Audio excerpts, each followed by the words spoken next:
হুব্বা নিয়ে বেশ কিছুবার আমার কাছে রিকোয়েস্ট হচ্ছে যে দাদা আপনি হুব্বা নিয়ে কেন কথা বলছেন না, ঠিক আছে। প্রথম কথা হচ্ছে গিয়ে যে আমার না রিয়েল লাইফ গ্যাংস্টারদের ব্যাপারে আমি অ্যাকচুয়ালি এত বেশি জিনিসপত্র জানি যে তাদেরকে নিয়ে আমার কথা বলার খুব একটা বেশি ইচ্ছা থাকে না, কারণ রিয়েল লাইফ যারা গ্যাংস্টার তাদের গল্প না খুব প্রবলেমেটিক হয়। ওকে, এবার শিবপুর আগের বছর তৈরি হয়েছিল, শিবপুরের ব্যাপারে আমি খুব বেশি জানতাম না, ঠিক আছে, ওটার ব্যাকড্রপ সম্বন্ধে।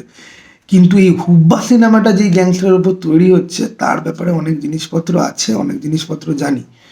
আমার হুব্বার যে ট্রেলারটা, সেই ট্রেলারটা আমার অ্যাভারেজ লেগেছিল, ঠিক আছে। লাস্টের ডায়লগটা খুব ভালো, প্রচুর গালাগালি রয়েছে এবং ক্যারেক্টারটা খুব এবং সিনেমাটাও সেরকমই হবে, ক্যারেক্টারটাকে ঠিকঠাক করে পোট্রে করার জন্য সিনেমাটাও সেরকমই হবে। তবে লাস্টের যে ডায়লগটা, ঠিক আছে, ওইটা একটুখানি কবিতার মতো ঢঙে বলা, কিন্তু কিন্তু যেতে পারে। আমি কবিতাটা করছি, শোনো। একটা মাত্র পুঁদ, সেটা মারতে বসে আছে হাজার আপদ, ঠিক আছে। তো হুব্বার ট্রেলারটা আমি দেখছিলাম যে মানুষের বেশ ভালো লেগেছে। আর হুব্বার একটা গানও এসছে, টাইটেল ট্র্যাক, সেটা আমি দেখছিলাম। মোশাররফ করিমকে অসাধারণ লাগছে, কিন্তু মোশাররফ করিমকে কিন্তু এক্স্যাক্টলি আমাদের হুব্বা শ্যামলের মতো কিন্তু দেখতে নয়, দেখার ক্ষেত্রে বেশ বৈসাদৃশ্য একটা ব্যাপার রয়েছে। কিন্তু মোশাররফ করিম তার তার স্কিল দিয়ে, তার পোর্ট্রায়াল দিয়ে ঠিকই বার করে দেবে ক্যারেক্টারটাকে, ঠিক আছে। এবং হালকা একটুখানি কমেডি এলিমেন্টও হয়তো অ্যাড হবে, আমার কেন জানি না ট্রেলারটা পুরো দেখে আমার মনে হচ্ছিল।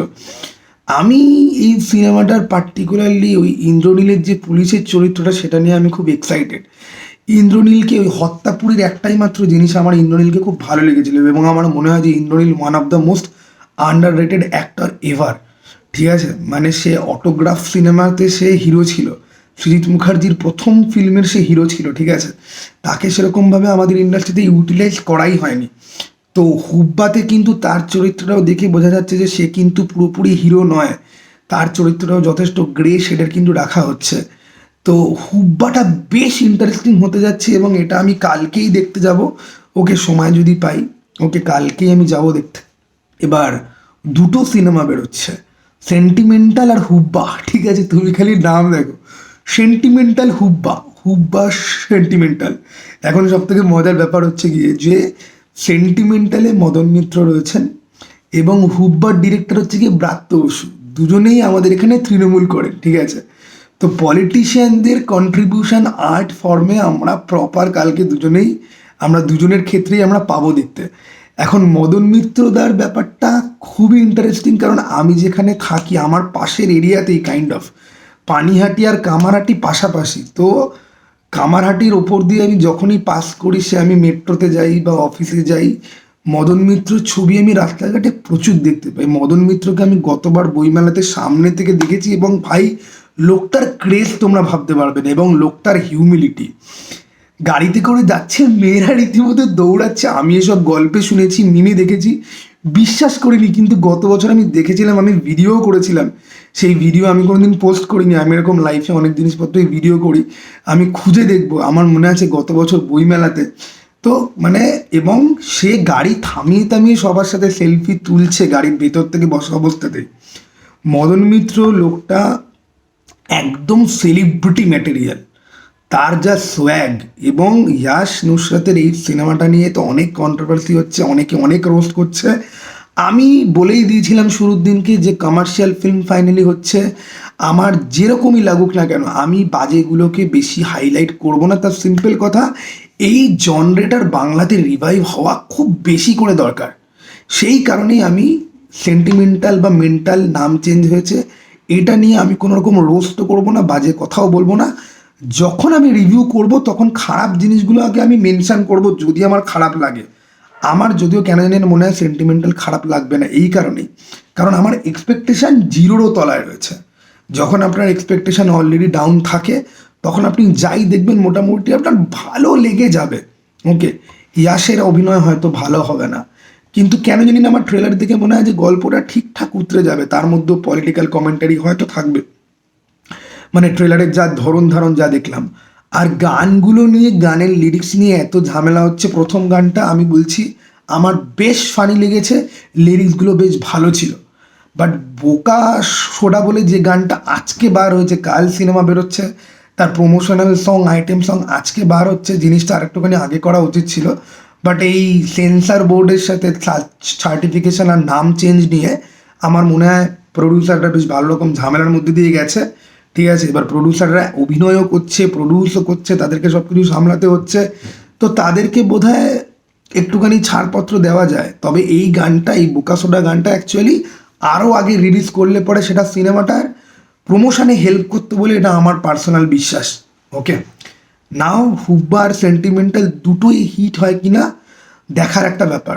ওকে, আরেকটা জিনিস সেটা হচ্ছে কি যে দুটো সিনেমায় কিন্তু ওই আমাদের এই পাতি ফ্যামিলি ড্রামা সেন্টিমেন্টাল সুরসুরি দেওয়া ফিল্ম কিন্তু নয়। একটা গ্যাংস্টার ড্রামা ফিল্ম আর একটা কমার্শিয়াল ঘরানার ফিল্ম। এই দুটো ফিল্ম সাকসেসফুল না যদি হয় তাহলে কিন্তু আবার এই ধরনের প্রজেক্টে লোকে চান্স নিতেই ভয় পাবে। তো আমি মনে প্রাণে চাইবো এই দুটো সিনেমা সাকসেসফুল যেন হয়। এখন হুব্বা আমার মনে হয় পাস করে যাবে। মোশাররফ করিম রয়েছে, ব্রাত্য বসু ডিরেক্টর হিসেবে বেশ ভালো। আমি লাস্ট তার একটা চরিত্র দেখেছিলাম একটা ফিল্মে, আমি সেটা বোধহয় মেনশন করেছিলাম ওই টপ ফিল্মগুলোর মধ্যে। তো ব্রাত্য বসু সিনেমাটা মোটামুটি ভালোই বানান এবং উনি কিন্তু অ্যাজ এ আর্টিস্ট কিন্তু বেশ ভালো, ঠিক আছে। এবং হুব্বাতে যেহেতু মোশাররফ করিম রয়েছে আর অত একটা ট্রেলার, জিনিসপত্র দেখার একটা সেট অডিয়েন্স থাকেই, শহুরে অডিয়েন্সরা হয়তো হুব্বা দেখতে আসবে, কিন্তু সেন্টিমেন্টালের কি হবে সেটা নিয়ে কিন্তু যথেষ্ট চাপ রয়েছে, ঠিক আছে। এখন আমি চাই দুটো সিনেমাই যেন ভালো, অ্যাটলিস্ট যা যা বিনিয়োগ করছে পয়সা, যা ইনভেস্ট করছে সেটা যেন উঠে আসে।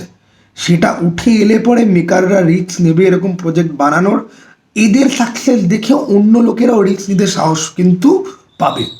কিন্তু ইয়াশ আর ওই হিরোইনকে নিয়ে এত ট্রোলিং আর এত খিল্লি আর এত রোস্টিং চলে, সেন্টিমেন্টাল আদৌ কত দূর ভালো পারফর্ম করবে সেটা নিয়ে একটা ডাউট কিন্তু থেকে যায়। এখন ইয়াশ নিজের ফিল্মে কতটা এফোর্ট দিয়েছে সেটা তো কালকেই জানতে পারবো। আমি খুব কনফিউজ যে কোনটা আমি আগে দেখতে যাব, কারণ আমার ঘুম থেকে উঠতে মোটামুটি 12টা তো মোটামুটি বাজবে। সেন্টিমেন্টালের শো রূপমন্দিরে 11:45 রয়েছে, তারপরে আবার 2টোর সময় একটা শো রয়েছে। আর হুব্বা বোধ হয় 3টের সময় স্টার থিয়েটারে আছে।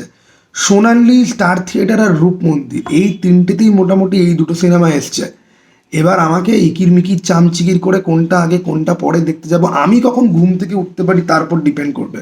সব থেকে প্রবলেম হচ্ছে কি যে ভাই যেই রেটে ঠান্ডা পড়েছে, এই জ্যাকেটটা সাধারণত আমি খুব ঠান্ডা পড়লে পর তবে পরি, কিন্তু এখন আমাকে সারাক্ষণই এই জ্যাকেটটা পরেই থাকতে হচ্ছে, ঠিক আছে। গরিব মানুষ বুঝতেই পারছো, একটাই জ্যাকেট আছে, আরও আমার কালো জ্যাকেট আছে, বাট এটা সব থেকে বেশি তাগড়াই, ঠিক আছে। তো তোমরা বলো আমাকে, তোমরা কোন সিনেমাটা নিয়ে বেশি এক্সাইটেড? ওকে, তোমরা কোনটা শিওর শর্ট দেখতে যাচ্ছ? ওকে, বইমেলাও শুরু হয়ে যাচ্ছে, আমাকে বইমেলা যেতে হবে, বই ফই কিনতে হবে, ঠিক আছে। তো সেসব জিনিসপত্র নিয়েও কথাবার্তা হবে।